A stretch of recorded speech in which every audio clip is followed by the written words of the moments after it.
नमस्कार, आप देख रहे हैं डीपी न्यूज भागलपुर। महामहिम राज्यपाल पहुंचे भागलपुर। तिलकामांझी विश्वविद्यालय में 4 करोड़ की लागत से बने स्टेडियम। मारवाड़ी कॉलेज की महिला विंग एवं टाउन हॉल में अखिल भारतीय ग्राहक पंचायत का किया उद्घाटन। अब समाचार विस्तार से। तिलकामांझी भागलपुर विश्वविद्यालय में गुरुवार को बिहार के राज्यपाल सह कुलाधिपति राजेंद्र विश्व अर्लेकर पहुंचे। उनके आगमन के बाद तिलकामांझी भागलपुर यूनिवर्सिटी के कुलपति प्रोफेसर डॉक्टर जवाहर लाल ने कुलाधिपति राजेंद्र विश्वनाथ अर्लेकर का अंग वस्त्र एवं पुष्प गुच्छ देकर सम्मान किया। उसके बाद हवन कार्यक्रम के साथ मारवाड़ी कॉलेज की महिला विंग के नए भवन का लोकार्पण किया। तत्पश्चात स्वास्थ्य केंद्र में योग और फिजियोथेरेपी सेंटर के नए भवन का शिलान्यास। 4 करोड़ की लागत से बने नवनिर्मित खेलो इंडिया के अंतर्गत तैयार इंडोर मल्टीपर्पज स्टेडियम का भी उद्घाटन किया।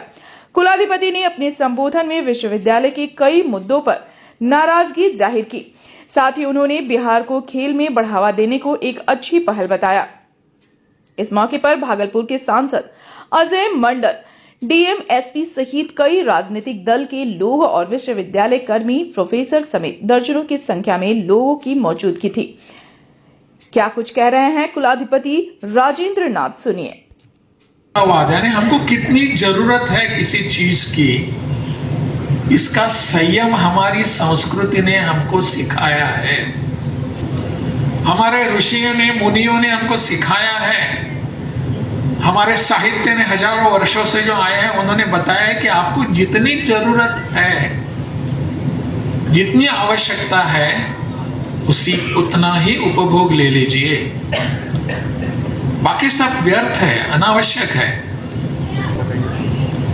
ऐसे हम पर सबके ऊपर संस्कार हो रहे हैं और इसी बीच ये उपभोक्तावाद आता है जो पश्चिमी देशों से आया हुआ है कि हर आदमी को ऐसा कि वो कुछ ना कुछ खरीदने के लिए उसको बाध्य करना, उसको जरूरत है या नहीं इसकी बिना सोच के, और इस बहकावे में हम आ जाते हैं और खरीद लेते हैं। बहुत बार ऐसा होता है कि चीजें हमारे घर में हम खरीद कर लाई हुई चीजें पड़ी हुई होती हैं, बाद में हम देखते भी नहीं, लेकिन उसका विज्ञापन इतना अच्छा आया है, उन्होंने इस पर करोड़ों रुपए खर्चे किए हैं और वो करोड़ों रुपए आप और हमारे जेब से वो निकाल कर लेते हैं। इसकी ओर हम सबको ध्यान देने की आवश्यकता है। तो इसलिए मेरा मानना ऐसा है कि ग्राहक पंचायत तो काम कर रही है, पिछले 50 वर्षों से इनका काम अपने देश में होता रहा है। ग्राहक की जागरूकता अहम है, ग्राहक जागरूक होना चाहिए।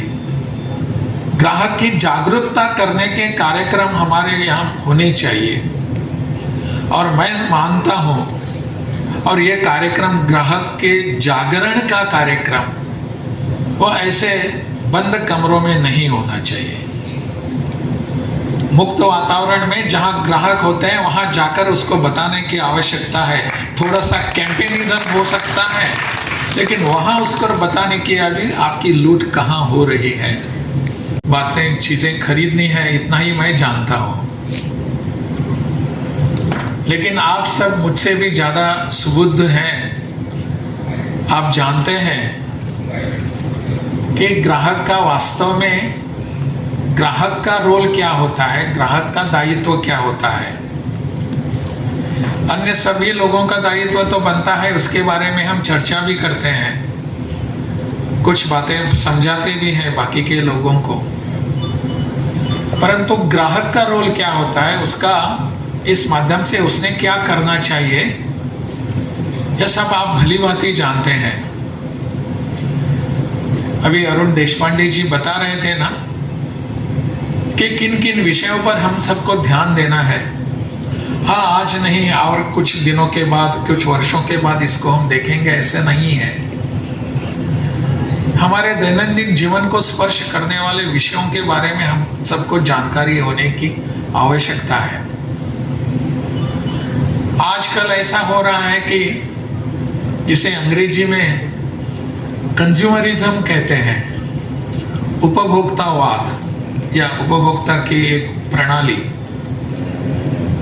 कोई भी हमारा उत्सव हो, फेस्टिवल जिसे कह रहे हैं हम, वो उत्सव जब होता है उस उत्सव के माहौल में आप देखते हैं अखबारों में इसके विज्ञापन, और विज्ञापन पूरा एक एक पेज वाला फुल पेज विज्ञापन आते रहते हैं। आपको ये खरीदना है, वो खरीदना है, वो खरीदना है, इतनी छूट आपको दी जा रही है, ज्वेलरी के ऊपर इसके मेकिंग चार्जेस में आपको 10% छूट दी जा रही है। सब कुछ हम ऐसे विज्ञापन सुनते हैं, पढ़ते हैं, देखते हैं।